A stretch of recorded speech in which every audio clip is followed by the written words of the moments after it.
I invite you to enter into this Easter story of good news that Jesus is alive, not dead, from the perspective of Mary Magdalene. It may help for you to close your eyes and picture Mary there at the tomb of Joseph Arimathea. If so, please do. I came to the tomb this morning bearing spices to finish what I had began earlier this week, to anoint my Jesus body. I also carried with me memories of Golgotha. Golgotha, where all the ugliness and betrayal and brutality that have ever brewed within human breast burst forth. Respect and reason, truth and justice, love, they all hung there suspended on that center cross that day, as if they would pass away. I wept until I could not breathe, and then I wept some more. The slightest thing seemed to set me off. Jesus, the kindest man who ever lived.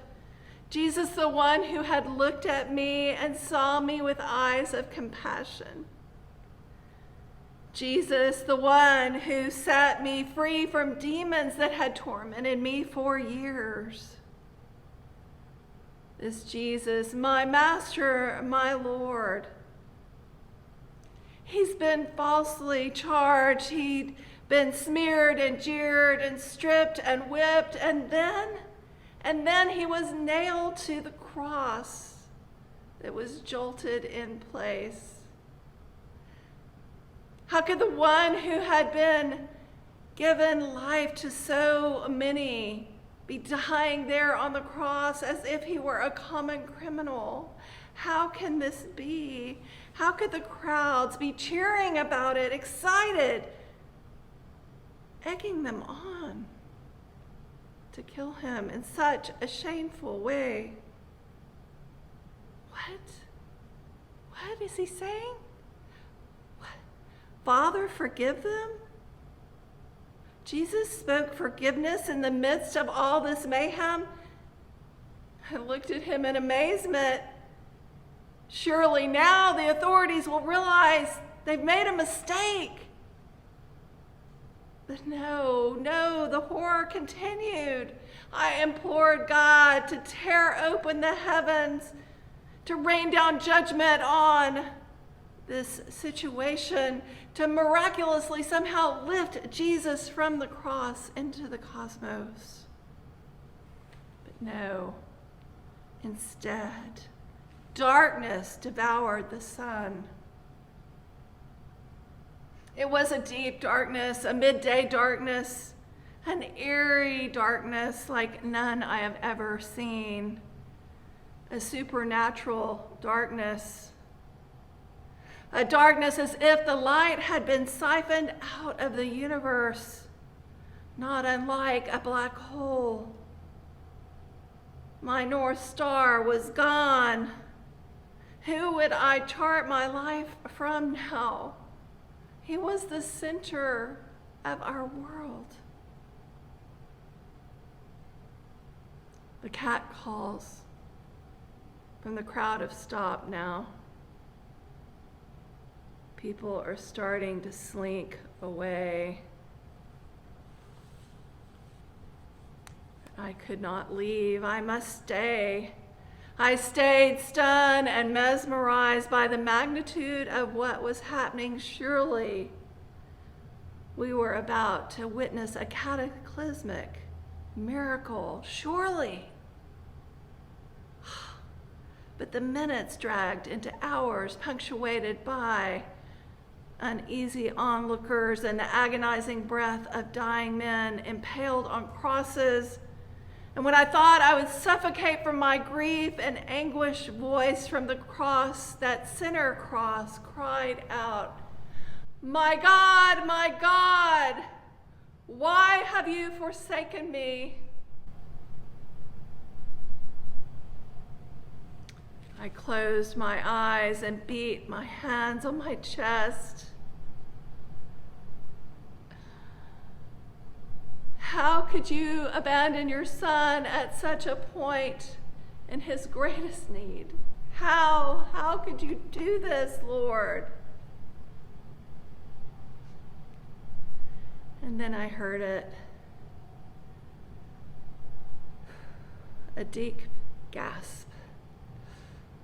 And then I looked at the cross and I heard him say, Father, into your hands I commit my spirit.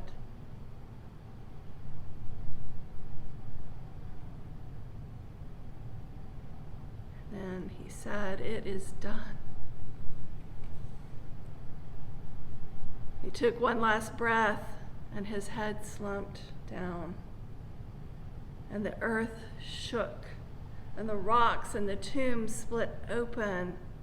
And a Roman officer and soldiers, they were terrified, and they exclaimed, truly this is or was the Son of God. Yes, truly. Truly this was the Son of God. But then, why was this happening?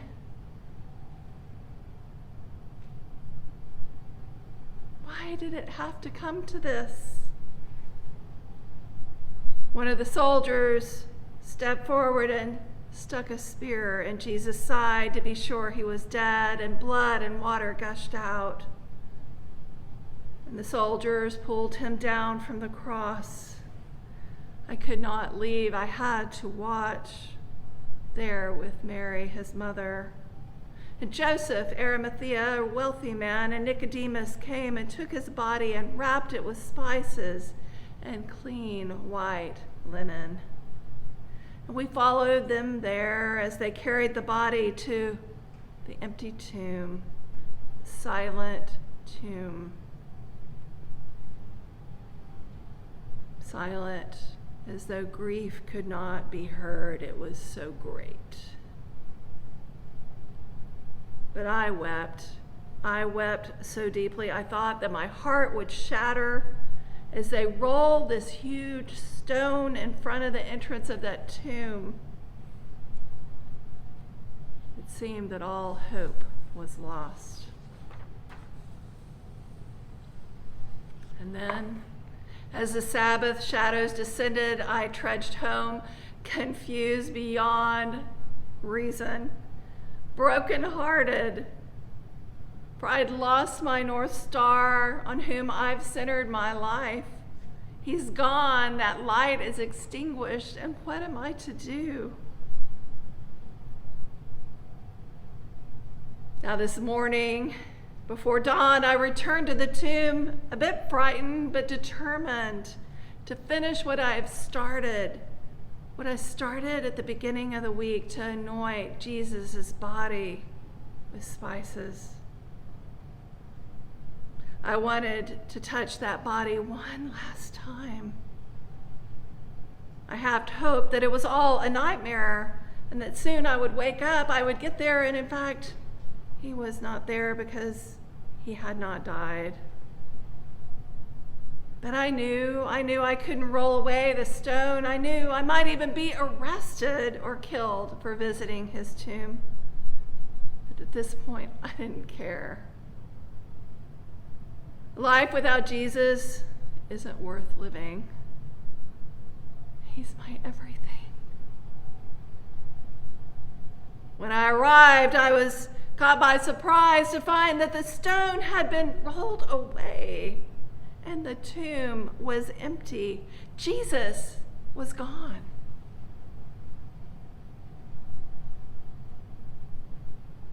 What? Oh God, I cried out, how could you further defile my lovely Lord by having someone steal his stone-cold body?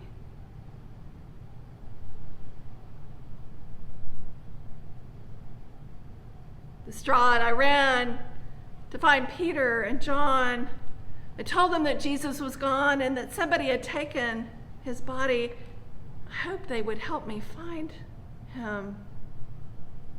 But they ran past me as fast as they could to the tomb to check it out. And then they went home, running past me, not saying a word. And I went back to that tomb, for I could not stay away. After they left, I couldn't help myself. I looked again in the tomb, and maybe I had missed him somehow. Grief has that way of playing tricks on us in our minds. But there, through my tears, I saw two angels in white, sitting where Jesus' own body had been. They asked, "Why are you crying?" "Why are you crying?" I said. "Wasn't it obvious?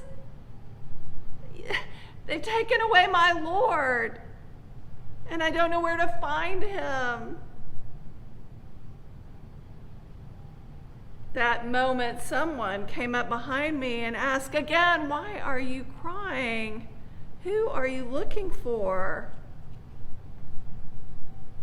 Thinking it was a gardener, I turned in a fury. "Oh, sir, if you've taken away my Lord, please just tell me where you put him so I can go and get him. Come on, people." And then he said my name, Mary. That's all. He just said Mary. With that one word, all of hope and life returned. I knew that voice without a doubt. "Rabboni, Master," I cried as I knelt before him. I have never been so thrilled to see someone. I began to hug him as we would, but he stopped me and said, "Do not hold on to me, Mary. Do not cling to me, Mary, for first I must return to my Father. So let go of me. Go and tell the disciples that I am ascending to my Father and your Father, my God and your God." His implication that God was now my Father and my God was not lost on me. I belonged to God and Jesus in some new way I did not understand. I didn't want to leave Jesus, but when he said go, I went, running as fast as I could to tell the others of this amazing, great news. Peter, John, Bartholomew, Peter, Andrew, Philip, listen up! Jesus is alive! I saw him with my own eyes, and he has sent me to tell you. He's returning to his Father. That's why the tomb is empty. Jesus isn't there because he's alive. He's alive. Why have we ever doubted? He'd been telling us he had to die, and in 3 days he would come back.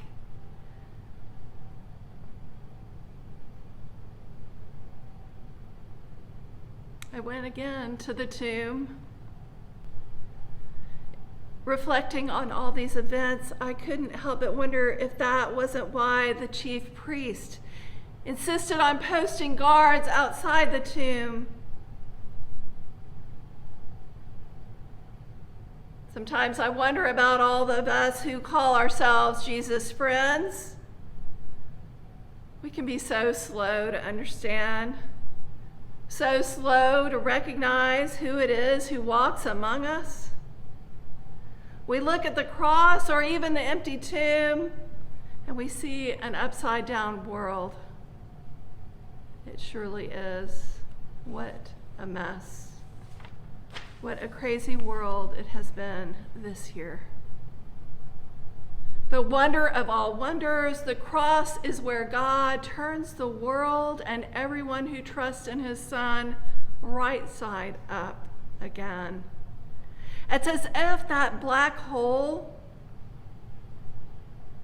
Out of that black hole, a whole new universe of stars are born, full of possibilities through this risen Christ. We don't know what will be next, just like Mary didn't know what would be next for her and the disciples. But we can know who is with us.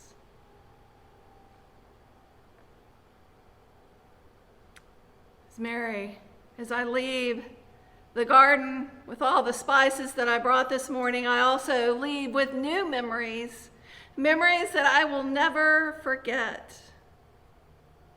But I leave with so much more. I leave with the risen Christ. And know that life will never be the same. Not now, not for eternity.